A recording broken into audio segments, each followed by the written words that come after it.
안녕하십니까. 손해평가사 나원참입니다. 자, 이번 시간에는 손해평가사 1차 시험의 제2과목인 농업재해보험 법령에 대해서 공부하도록 하겠습니다. 자, 이 과목은 보험법이죠. 그러다 보니까 여기 나와 있는 이 문장들을 변형하거나 응용해서는 절대로 안 됩니다. 있는 그대로 암기하시고, 그리고 이제 시험에 이제 잘 나올 만한 것들을 별도로 정리정돈을 잘 하셔야 돼요. 그러니까 혼자 독학하시는 분들은 이제 1회부터 9회까지 기출문제를 분석을 해야겠죠. 그러고 나서 이제 어떤 것들이 시험에 자주 출제가 됐는지. 자, 여러분들도 이제 기출문제를 풀어보시면 알겠지만은 매년 이렇게 반복적으로 출제되는 것들이 있습니다. 그러니까 자주 출제되는 것들은 뭐 시험에 자주 나왔다 이 소리죠. 그러니까 출제 유형에 인기가 있는 유형의 문제가 되는 거고. 근데 그런 것들이 이제 구분이 잘 안 되는 부분들은 이제 그 강의를 들으셔야 됩니다. 그래서 이제 그 정리정돈 잘 하시고 이제 함정만 잘 피해 나가게 되면은 80점 이상은 무난히 받을 수 있는 그런 과목입니다. 그러니까 너무 어려워하지 마시고 자신 있게 공부에 임하도록 하십시오. 자, 첫 번째 보면은 이제 목적이 나오는데, 자, 이 농업재해보험법, 이거는 농업재해로 인하여 발생하는 농작물, 임산물, 양식수산물, 가축, 그리고 농업용 시설물과 어업용 시설물이죠. 그거에 이제 피해에 따른 손해를 보상하기 위한 농업재해보험에 관한 사항을 규정함으로써 주 목적이 여기 있습니다. 농업 경영의 안정과 생산성 향상에 이바지하고, 그 다음에 국민 경제의 균형 있는 발전에 기여함을 목적으로 한다. 그러니까 이것도 이제 시험에 나올 수 있는 부분입니다. 그러니까 농업재해보험의 목적으로 옳은 것을 고르시오. 사지선다형으로 얼마든지 출제가 가능해요. 그 다음에 이제 용어의 정의가 나오는데, 하여튼 이 보험의 용어들은 조금 이제 처음 접하는 사람들은 좀 무슨 말인지 좀 어려워하는 것들이 많아요. 그래서 하나하나 용어에 대해서도 공부를 잘 해놔야 됩니다. 그래서 제가 이제 그 유튜브 강의에다가 다 올려놨죠. 용어 해설해가지고, 용어 설명해가지고 2개의 강의를 올려놨습니다. 자, 첫 번째 이제 농업재해가 있는데, 그러니까 농업에서 발생하는 재해에 해당이 됩니다. 그 재해가 이제 뭐 아무런 재해가 다 되는 게 아니고, 자, 농작물, 임산물, 그리고 가축, 농업용 시설물. 그러니까 이거는 이제 우리가 뭐라고 그러죠? 농업 그럽니다. 농업. 그리고 양식 수산물과 어업용 시설물을 어업 그래요. 그러니까 여기는 이제 농업 재해보험이 되고, 여기는 어업 재해보험이 됩니다. 그러니까 보상하는 재해가 조금 달라요. 자, 농업 재해보험에서는 첫 번째 자연재해, 그 다음에 조수해, 화재, 많이 들어봤죠? 자조화 해가지고 종합위험 이렇게 들어가죠. 거기에 이제 추가로 이제 병충해, 그러니까 병충해는 이제 전체 품목이 다 해당되는 게 아니라 일부 품목만 병충해가 이제 보장이 되는 거죠. 질병은 주로 이제 가축에서 많이 나오죠. 가축에서 이제 보장이 되고, 그 양식수산물 이쪽에서는 양식수산물 및 어업용 시설물에는 자연재해, 그리고 질병, 이거 수산질병 그럽니다. 수산질병, 그리고 화재. 이렇게 이제 이런 재해를 농업재해다라고 합니다. 그러니까 이런 재해로 인해서 이제 사고가 발생했을 때 보상해주는 보험을 농업재해보험이다라고 하죠. 방금 얘기했던 농업재해가 방금 얘기했잖아요. 그걸로 인한 사고가 발생해서 보상해주는 보험을 농업재해보험이다라고 얘기해요. 그리고 이제 중요한 거 여기 나오죠. 보험 가입 금액이 이제 뭐냐. 자, 보험 가입 금액의 정의가 있습니다. 정의. 보험 가입자의 재산 피해에 따른 손해가 발생한 경우, 자, 보험에서 최대로 보상해 줄 수 있는 보험금의 한도액이다, 이렇게 가면 돼요. 보험금의 한도액. 자, 그래서 보험 가입자와 보험 사업자 간의 약정한 금액을 말한다. 그러니까 이제 이거 2차에서 공부를 해보면 아시겠지만요, 보험 가입 금액도 그냥 임의대로 막 정하는 게 아니라 산정하는 요령이 있죠. 예를 들면은 뭐 가입 수확량에다가 거기다 뭐로 곱하죠?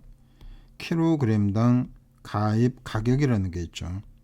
이런 식으로 정하는 산정식이 있어요. 공식이. 그러니까 보험 가입 금액을 임의대로 막 정하는 게 아니다 이거죠. 가입 수확량은 또 뭐냐? 또 이것도 있죠. 평년 수확량의 100%로 하느냐, 50%로 하느냐 이렇게 또 정하는 방법이 있잖아요. 그리고 이제 보험료는 뭐냐? 보험료도 이제 또 마찬가지로 산정하는 요령이 다 있죠. 공식이. 자, 그건 이제 2차에서 하는 거고 여기는 용어만 제대로 이해하시면 돼요. 그러니까 보험료는 보험 계약자가 보험 회사에다가 납입하는 돈을 말하죠. 금액. 그러니까 보험 가입자와 보험 사업자 간의 약정에 따라 보험 계약자 또는 이제 보험 가입자라고 하죠. 자, 보험 계약자가 보험 회사, 보험 사업자, 보험 회사에 납입하는 금액을 말합니다. 이거를 보험료 그러고, 그다음에 보험금은 이제 반대죠. 자, 보상하는 재해로 이제 보험 사고가 발생해서 이제 손해가 발생했죠. 그러면은 이제 보험금을 산정을 하죠. 피해액이 얼마냐, 손해액이 얼마냐 이거 산정해가지고 보험 회사에서 보험 사업자가 보험 계약자에게 지급하는 금액을 보험금 그럽니다. 그다음에 여러분들이 또 이제 뭐 보험 가입 금액 그런 것도 있고 또 보험 가액이라고 있죠.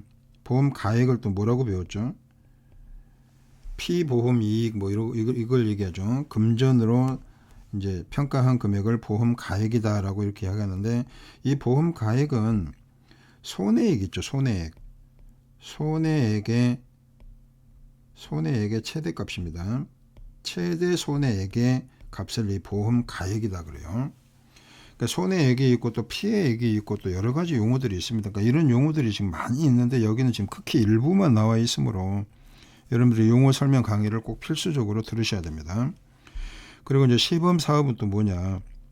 시범 사업은 자, 어떤 품목이 재보험 이제 품목 사업으로 들어간단 말이에요. 근데 그게 이제 전국적으로 실시하기 전에 이제 효용성과 타당성 이런 것들을 따지기 위해서 제한된 지역에서 실시하는 보험 사업을 말합니다. 그러니까 이제 2023년도에는 가을 배추가 이제 시범 사업으로 처음 참여했죠. 가을 배추.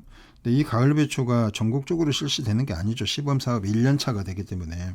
그래서 전국 어느 지역에 지정을 해가지고 이제 시범 사업을 실시했습니다. 세 곳이죠.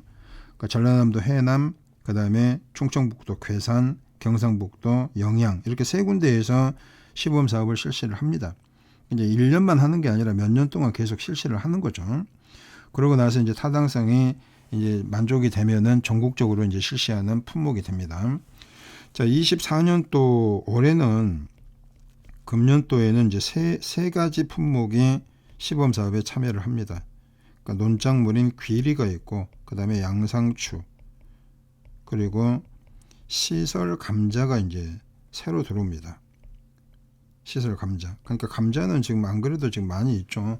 봄 재배, 가을 재배, 고냉지 재배까지 있었는데 또 이제 시설 재배까지 이제 추가가 돼가지고 이 세 가지 품목이 이제 금년도 2024년도에 시범 사업에 새로 참여하는 품목들이 됩니다. 그러니까 기존에는 지금 67개 품목이었는데 이제 이 3개 품목이 추가가 되니까 총 70개 품목이 되겠죠. 그러니까 그것도 이제 암기 사항입니다. 그다음 이제 예제 문제를 보면은 다음 설명에 해당되는 용어는 그러니까 문제가 이렇게 출제가 돼요. 지금 이것도 다 기출 문제란 말이에요. 자, 보험 가입자의 재산 피해에 따른 손해가 발생한 경우 보험에서 최대로 보상할 수 있는 한도액 바로 나오죠. 보험 가입 금액이다 이거죠. 자, 보험료는 뭐다?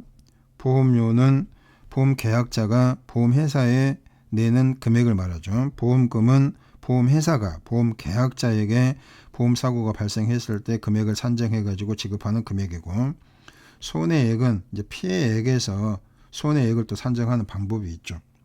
피해액이 있고 그다음에 손해액이 있습니다. 그러니까 손해액의 최대 금액을 보험 가액이다라고 했어요. 그다음에 이제 농업 재해보험의 이제 기본 계획과 시행 계획이 있는데, 기본 계획은 자 5년마다 이제 수립을 합니다. 누가? 농림축산식품부 장관하고 해양수산부 장관이 이제 하는 거죠. 5년마다 하고, 시행 계획은 세부 계획 또는 시행 계획이라고 하는데, 자 이거는 매년 수립해야 됩니다. 계획을. 어떤 계획을? 기본 계획은 이와 같이 5가지가 있어요.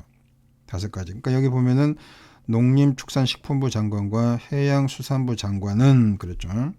그러니까 농업재해보험이 농림축산식품부 장관이고 어업재해보험이 해양수산부 장관입니다.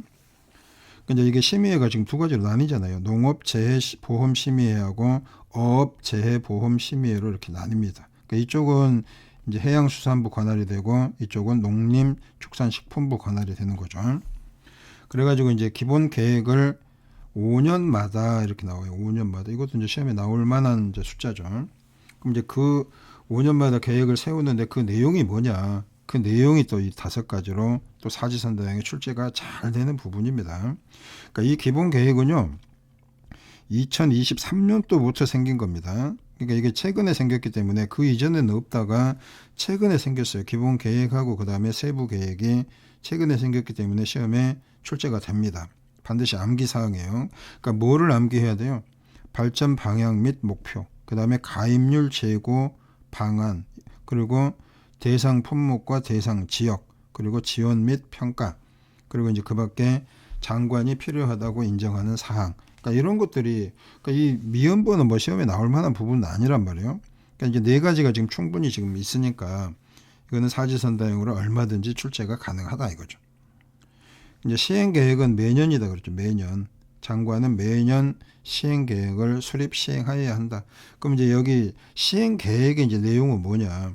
자, 재해보험 활성화 촉진, 실적 보고, 현황 보고, 그 다음에 홍보, 정보 지원과 발전 계획. 자, 이게 이제 시행계획, 세부 계획의 내용들이 됩니다. 그러니까 이러한 사항들을 빼먹지 않고 잘 정리를 해 놓으셔야 된다 이거죠. 그리고 이제 여기 지금 3번, 4번, 5번도 5번 것도 지금 반드시 또 외워놔야 되죠. 자, 기본 계획, 그 다음에 시행 계획을 수립 시행일 필요한 경우. 그러니까 이거는 이제 중앙행정기관의 장과 그 다음에 지방자치단체의 장, 관련 기관. 자, 여기에 이제 정보 제공을 요청할 수 있다 이거죠. 자료 요청을 할 수 있다 이거죠. 그 다음에 이제 예제 문제를 또 보시면은 농업재해보험법상 재해보험 발전 기본계획이죠. 기본계획. 그러니까 기본계획에 포함되어야 하는 사항으로 명시되지 않는 것은 그랬습니다. 그러니까 이게 지금 여러분들이 그 방금 전에 저 위에서 여기 지금 5가지가 있었단 말이에요. 그 5가지 중에 지금 해당 사항이 아닌 것은 누구냐 지금 이걸 따지는 거란 말이에요. 그러니까 저 5가지가 암기가 안 되어 있으면은 문제를 지금 못 푼다는 소리잖아요. 그렇죠. 그래서 반드시 암기 사항으로 정리정돈이 되어 있어야 하는 것들 중에 하나가 이런 것들입니다. 그래서 자, 재해보험의 발전 방향 목표, 그 다음에 가입률 재고 방안, 그 다음에 대상 품목, 대상 지역 뭐 이런 것들이 주로 나왔는데 손해평가인의 정기 교육에 관한 사항은 어디에도 없었죠. 그러니까 이런 것들은 지금 들어가지 않는 내용들이 해당이 됩니다. 자, 그 다음에 이제 심의회가 있습니다. 심의회는 지금 2가지가 있는데 그 2가지가 농업재해보험심의회하고 어업재해보험심의회 이렇게 2가지로 나뉘죠. 그러니까 여기도 이제 또 암기사항들이 많아요. 자, 재해보험과 재보험이 있습니다. 그거에 대한 재보험.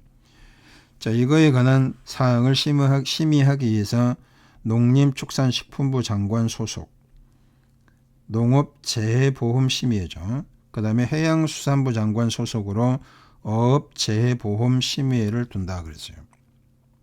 근데 여기서 이제 다루는 심의 사항들이 또 많이 있죠.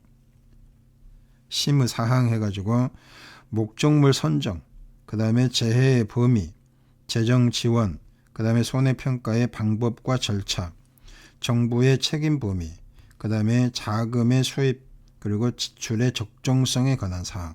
그러니까 이런 것들이 지금 심의 사항들인데 잘 보시면은요. 지금 목적물 선정은 있죠. 목적물 선정. 그 다음에 재해 범위. 그 다음에 재정 지원. 그러니까 이런 것들은 필수적으로 정리가 딱 되어 있어야 됩니다. 이것도 시험에 반드시 출제가 되는 부분들이기 때문에. 그러고 나서 이제 이 아래 보면 또 이제 숫자들이 나옵니다. 자, 심의회 위원장, 그 다음에 부위원장. 자, 위원장은 차관이 합니다. 차관.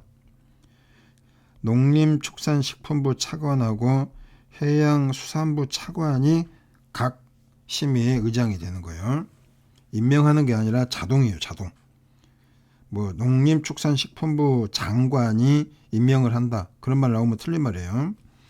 자, 위원장, 부위원장 각각 한 명을 포함해 가지고 총 21명 이내로 위원을 구성을 한다라고 했어요.